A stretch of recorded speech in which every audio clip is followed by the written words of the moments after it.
Je suis pour parce que c'est bon pour la région. Pour l'avenir, pour nos enfants. C'est pour l'énergie de ma commune.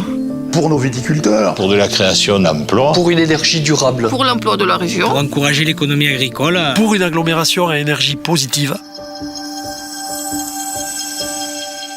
Ce projet Écoparc catalan, c'est un projet global de développement local qui allie sur le territoire des 4 communes les énergies renouvelables, le développement économique et la protection de l'environnement. La particularité du dossier, c'est aussi et avant tout la concertation qui a duré plus de 7 ans et qui nous a permis de fédérer l'ensemble des acteurs du territoire autour de ce projet.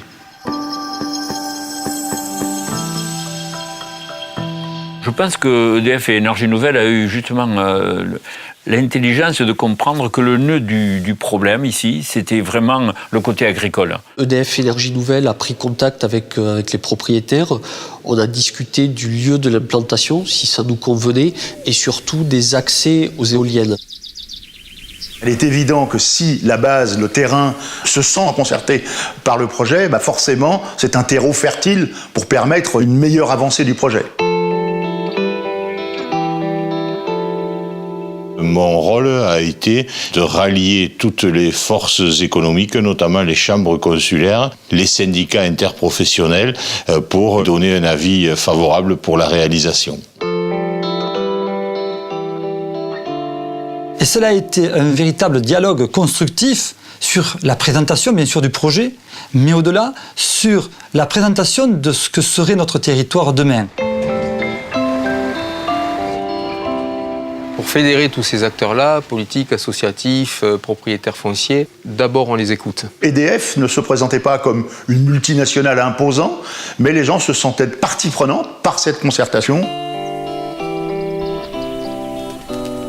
En plus, j'ai convaincu EDF-EN de rentrer dans une démarche vraiment citoyenne avec l'insertion. Donc ça a été, je pense, quelque chose de gagnant-gagnant. Et on a même été à l'origine de la création d'une charte signée avec le pôle d'Herbie, le pôle de compétitivité sur les énergies renouvelables de Perpignan, signée avec la CCI aussi, en matière sociale et environnementale.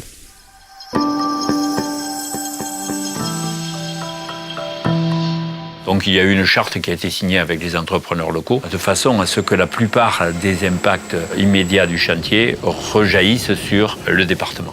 Nous avons eu l'idée, ensemble, d'intégrer une clause sociale qui prévoit que les entreprises devront consacrer un certain nombre d'heures à la formation et à l'emploi local. Si on n'avait pas eu ce champ éolien, nous les premiers, nous aurions dû licencier du monde.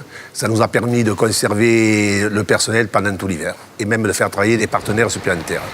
Une fois le chantier terminé, ce sera environ une vingtaine de personnes qui, après leur formation diplômante, retrouveront un emploi en contrat à durée indéterminée.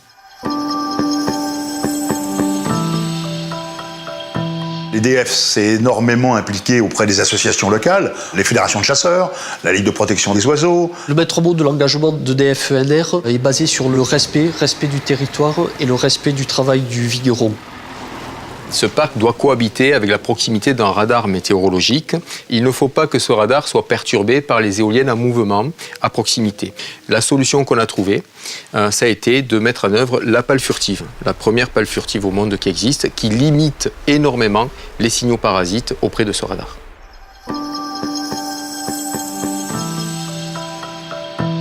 La région se retrouve avec le premier parc éolien français.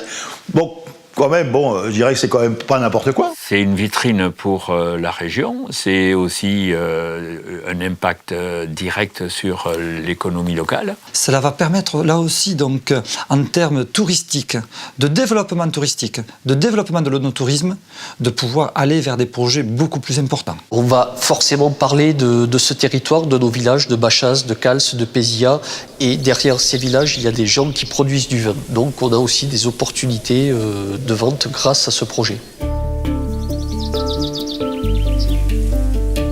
On s'est inscrit dans un territoire et on a l'intention d'accompagner ce territoire dans son développement. Concrètement, ça veut dire que des personnes publiques pourront porter des projets, venir nous les présenter et bénéficieront de notre part d'un accompagnement financier. Nous avons des projets concrets avec une route des vins autour du parc éolien, donc des actions concrètes sur lesquelles donc, EDF Énergie Nouvelle souhaite s'engager.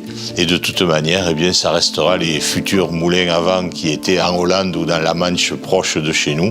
Eh bien, nous aurons les éoliennes du parc éolien catalan et ça restera comme l'empreinte d'une idée environnementalement parfaite.